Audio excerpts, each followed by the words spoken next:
Diário Contracorrente, capítulo 2, a linha B. Porto, 14 de janeiro de 2022. 1. Terminar do fatídico dia 27 de julho de 2021. Na última e mais recente linha A deste segundo capítulo do nosso diário Contracorrente, datada de 1 de novembro de 2021, concluías a evocar um assunto sob a forma de preliminar em suspenso deixado, que passas de seguida e sem demais delongas a aprofundar. Dizias tu, como de um redator do periódico francês te tratasses com o seu à suivre final, que na famosa reunião com o oficioso, essa tal do dia 27 de julho, particularmente te apocantou a ele não ter deixado de escapar uma muito ingênua prescrição a ti dedicada, entre aspas, ingênua, assim aparente e até provisoriamente a avalias, contanto que a perfídia nela implicada de súbito desmantelada tivesse sido. É verdade, neste momento já te encontras a aprofundar. Que te disse ele, afinal? Repete-lhes, Lunus. Esqueça o passado, entre aspas, esqueça o passado, esquece o passado. Tais palavras parecem habituar-se a carambolar-nos parietais contrafortes da tua caixa craniana e como retumbantes ressoam numa estrepitosa revoada de infindáveis ecos e que mais não fazem, afinal, todos os teus providenciais conselheiros de uma ponta a outra. Sim, atreves-te a enumerar. São os parentes, chegados ou afastados, são os amigos mais próximos ou mais distantes, são até quase desconhecidos que por algum motivo da tua desventura por inteirar se acabaram. São, como visto está, os teus próprios advogados e como deixar de ser não podia, são, enfim, os aldrabões dos psiquiatras, que mais não faz todo este precioso acervo de predicadores do que tentar convencer-te com o já hipnótico iterar do, entre aspas, esqueça o passado, esquece o passado, esqueça o passado, esquece o passado, do que a tentar convencer-te a consumar algo que, pelo contrário, e evitando não ressalvar que raros deles o façam de dita boa fé, que, pelo contrário, dizias, uma notável percentagem deste conjunto, particularmente os paus mandados ao serviço do stalking estatal e religioso, para não falar do volumoso restante de títeres mais anómicos ou anónimos, desferidos pelas factícias projeções da stalking semiosis em si, quando, pelo contrário, retomavas toda esta chusma, vil e irremissível súcia, se esforça com tudo quanto pode ou com mais ou menos estentórios decibéis, por justamente impossibilitar-te. Sim, por precisa e muito concretamente impossibilitar-te, sem de que saída disponhas, que o esqueças, que esqueças o passado. Mas afinal, o que é isto? Entre aspas, esqueça o passado, esquece o passado por um lado e pelo outro, entre aspas, lembras-te disto e entre aspas, recordas-te desta e entre aspas, memorável a situação com que aqui te confrontamos, que tanto te tens esforçado por esquecer, mas que sim, em que tão mal agiste. Sim, porque são sempre más as situações ou sempre maus os acontecimentos, os que estes obscuros grandes inquisidores ou lúgubres exatores da consciência se empolgam com te rememorar a alturas nas quais nem tu próprio te revês com bons olhos. Sim, isto é um insufismável dado, mas o que é isto? Repetes, percebeu-se bem acima? O que é isto, no fundo, ao nosso compreensivo auditório? É tratar-se de nada menos que daquilo que a denominar se veio por double bind. Provavelmente nunca de Bateson ouviram falar, mas insistes com acento. Traça-se isto de um muito perigoso jogo, o qual, em última análise, está imbuído do letal desígnio de encurralar-te de uma tal forma que só o suicídio te reste. Exortas-nos, aqui sim, a que com redobrada atenção desconstruamos um tenebroso, soturno e altivo edifício, já quase tridecanal, em que são dadas, em que sempre foram dadas, ordens em concomitância com ordens em sentido inverso, sendo para ti já concebido, agora melhor no presente, que os sinistros e sádicos desígnios deste monstro são os de infligir na vítima um tal pânico, por viés do paroxismo limite da situação em que se reconhece encontrada, que apenas lhe restará pôr termo a essa angústia a um tempo pondo termo à sua própria vida.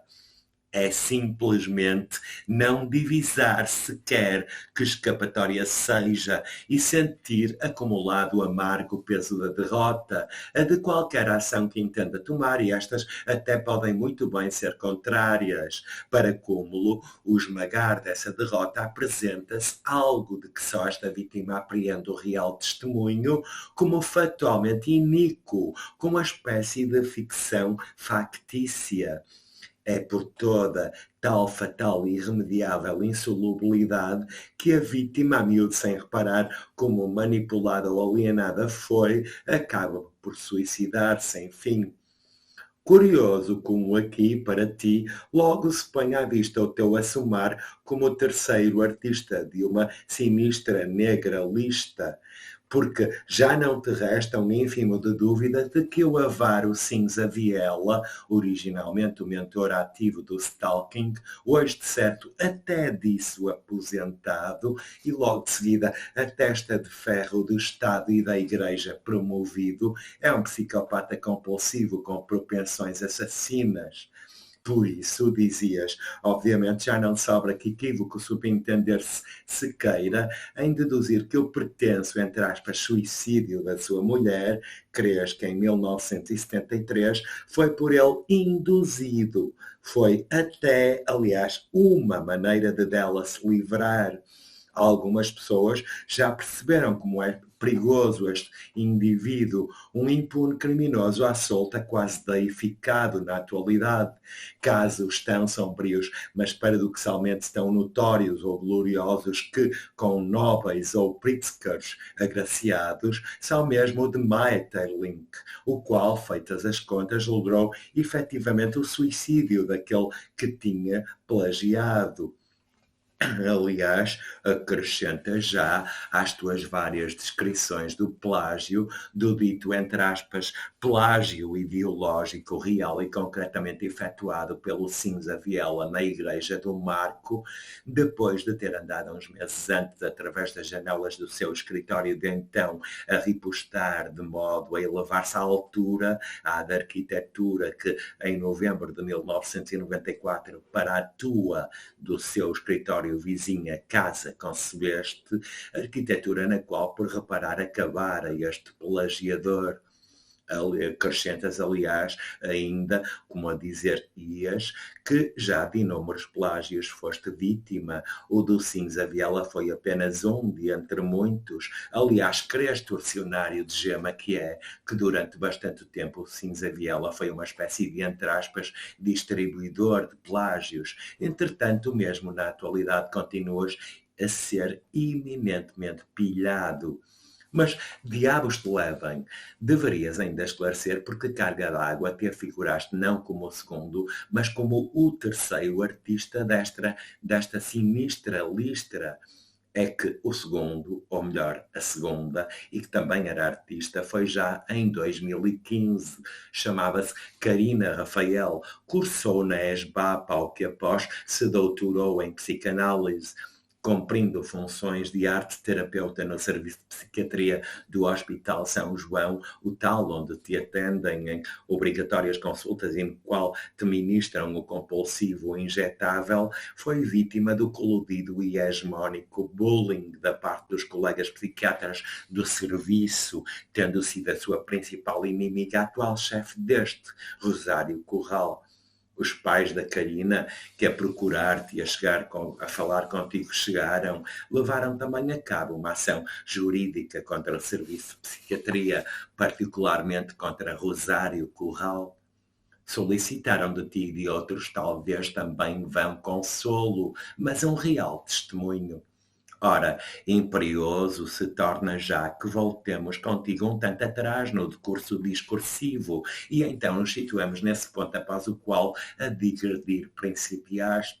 Entre aspas, esquece o passado, nem que tenhamos que coadjuvar-te em sinóptica recapitulação, vamos lá.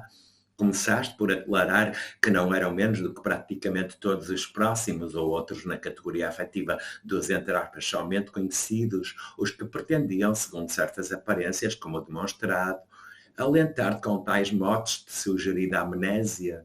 Ao que após explicaste que, quer inadvertida, quer ostensiva ou deliberadamente, era sério o número desses elementos que, enquanto em simultâneo supunham dessa tão proverbial forma orientar-te, dando sares de garantias de um futuro em aberto com a simples, se não obscurantista, obliteração do passado, eram estes mesmos insidiosos elementos dizias, a miúde, que dizes, a sistematicamente impossibilitar que o esquecesses. Mas remataste com uma também até aí escamoteada parte deste complexo. O facto das ordens para não levantar a poeira em relação a outro género de descrições, como elogios alternados com insultos ou desqualificações, prémios doseados com castigos, etc. O facto das ordens, dizias, serem antagónicas, não é nem nunca foi, afinal, casual. É o chamado double bind, a tal célebre teoria de Bateson, arma mortífera da manipulação que pode muito bem encurralar um alvo em vista, nada restando esta última parte, senão por um termo à existência devido à superior inteligência, porquanto implica a sua ignóbil vitória, a do seu grotesco malfeitor. Ora, eis que, quanto a este ponto chegados, não te detens mais e lanças o alerta, entre aspas, mas faltam ainda 2 ou 3 nódulos neste tópico temático, focos problemáticos que desbravados não o foram ainda. Porque afinal metralhas adiantadas questões incontornáveis, inalienáveis do entendimento geral deste assunto, questões como, será bom esquecer o passado? Será bom esquecer todo o passado? Será bom esquecer apenas certas partes do passado e manter vivas na memória outras dessas distintas? Será bom manter todo o passado incólume ao esquecimento e assim todo ele vivo na memória? Será bom relembrar todo o passado? Se desembocamos na repetição, já outra espécie de questões surge. Esquecer é reprimir? Esquecer é recalcar? Ou esquecer é metabolizar paulatinamente a dor, acabar por purgá-la e, sobretudo, dar-se aquele retemperador ajuste de contas com o mesmo, com o passado, restando a tal dor como que a ausência de uma nódoa na anamnese que maculada se intervira. Deletada dor? Sim, belas, ótimas as perguntas que acabas de colocar, Jorge, mas vê, já os teus espectadores ou ouvintes se arrogam eles mesmos para eles, porventura intrépido, porque notadamente extemporâneo, indicar, discriminar ou apontar de um problema básico.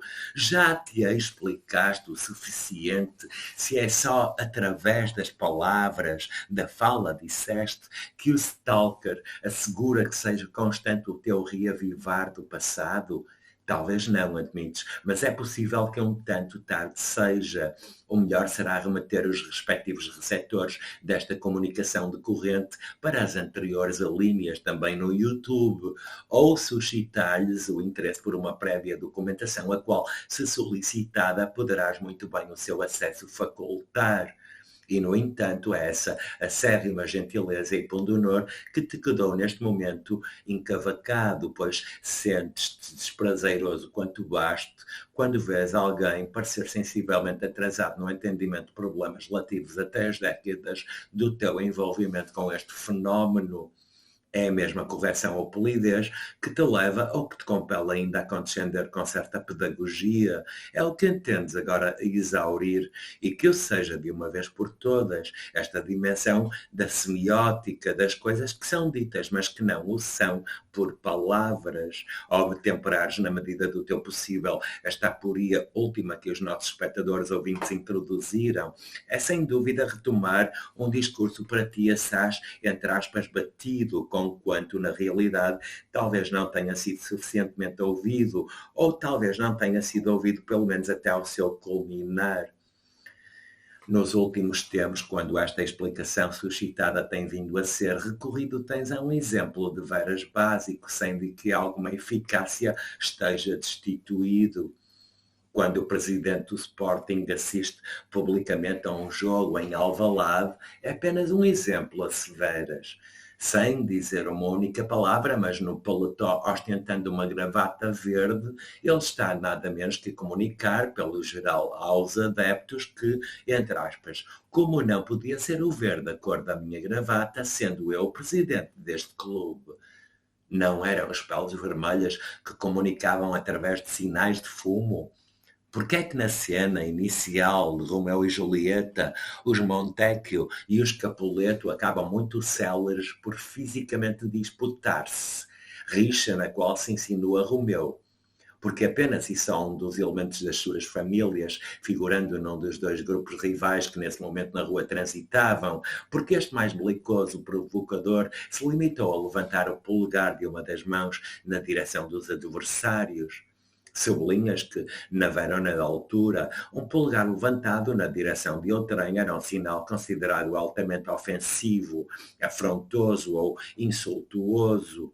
Portanto, desde já, pode-se, por exemplo, insultar alguém sem preferir palavra ou gastar latim.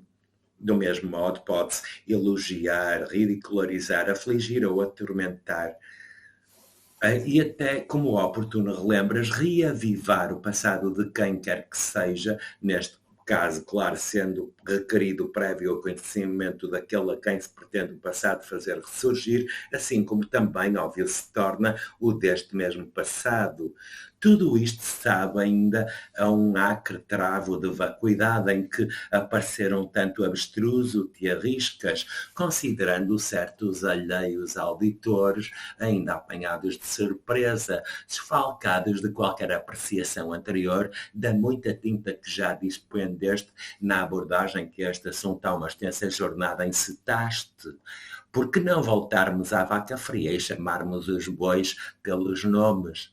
Proibidas luvas de pelica nas mãos de Cérebro, não mais tergiversar ou timoratas Jeremíadas. Onde estás, Adamastor? Desejas cumprimentá-lo, mas o que real e ferozmente almejas é olhá-lo de frente durante saboroso Kairos, mas de súbito de uma cabeça de basilisco no peito munido, não hesitar em transformá-lo em reles pó, para bom entendedor, pulverizá-lo.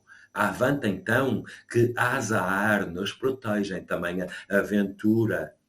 No princípio era o, entre aspas, esquece o passado, o que, sabido tendo ficado, que inúmeras pessoas te recomendavam, como por exemplo o teu oficioso, apontaste também nesta linha de que já alguém coludido com o Estado e com a Igreja, desde há quase 3 décadas, de acordo com os trâmites de um oculto stalking contra ti dirigido, por essa atitude sempre se tem vindo a pautar, continuamente em reavivar-te o passado.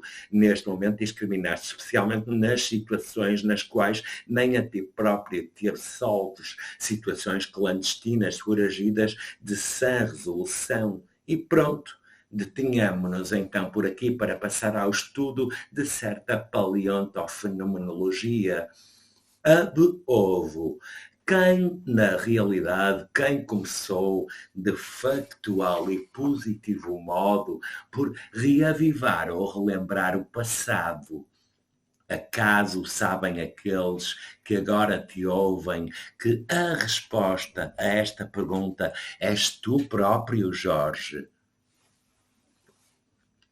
22 de janeiro, 2.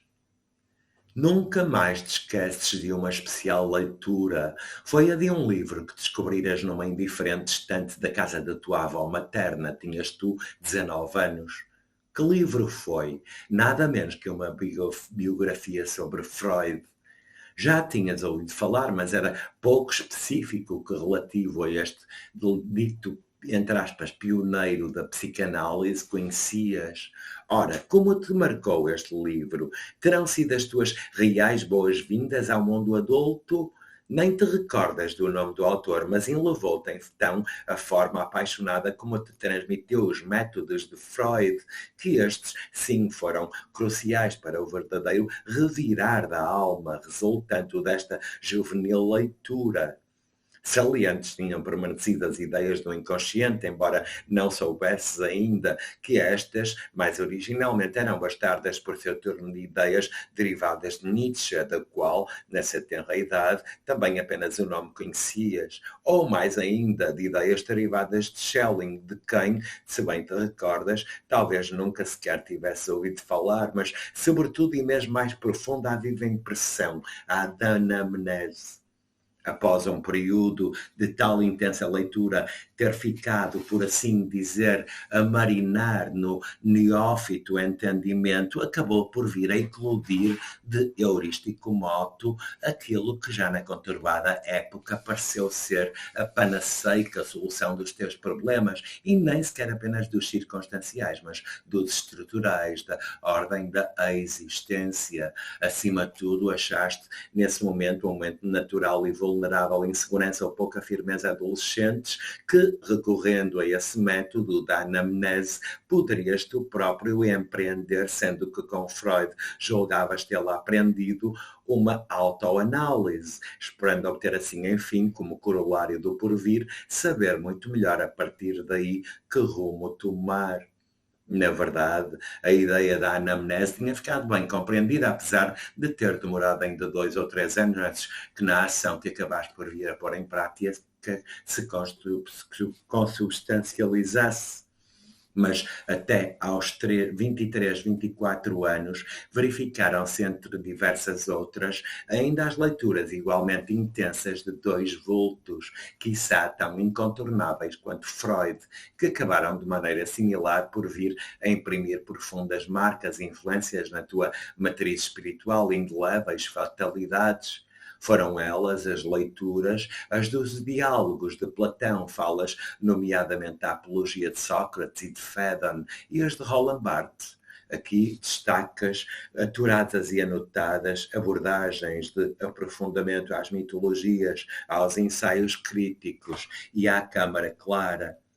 As reminiscências da ideia da própria anamnese, vieste a reencontrá-las, claro está, em Platão pela boca de Sócrates, ou no próprio Sócrates, se assim se entender.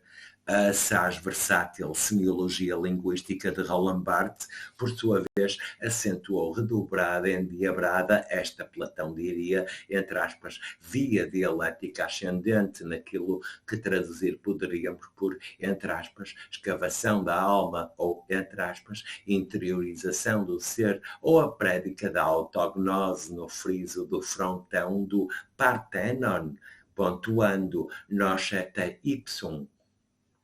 Portanto, o que aqui sublinhas é quando há à imaginação e à apreciação dos nossos ouvintes sugeres a exponenciada amplitude que a tal idiosincrática introvolução acrescentou correspondente e concomitante etimológico, sematológico ou mitonímico, aprofundar da linguagem, das palavras, dos nomes, da história, sortindo, enfim, da proposta ou desafio que o autor do Grau Zero da Escrita, ao teu dito critério ético, apresentado havia e mesmo como inevitáveis cruzilhadas, havia legado, mais expedito, tornado e tonificado pelo alento de outra leitura, desta feita de uma autofotobiografia de Barthes, entusiasmaste-te com o novo projeto, concretizaste a junção de todas as fotografias até essa idade, a ti tiradas, mesmo as desde bebê, bem entendido as que tu ou a tua família mais próxima possuíam, num acervo que sequenciaste cronologicamente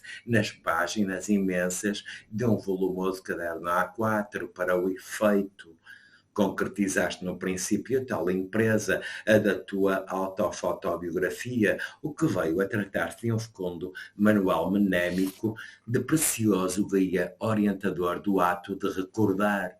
Em suma, aquilo que no principal desígnio consistiu de que a seguir plasmarias a anamnese autobiográfica adjacente às fotografias, mas expressa por palavras escritas e através, claro está, de muitas e muitas datas, acontecimentos, memórias, ocorrências felizes ou alegres, desgostos ou traumas, momentos de recompensada glória, merecidos ou imerecidos, ou de punidas pretensas infrações, inocente ou não, singularidades, datas importantes, etc., etc.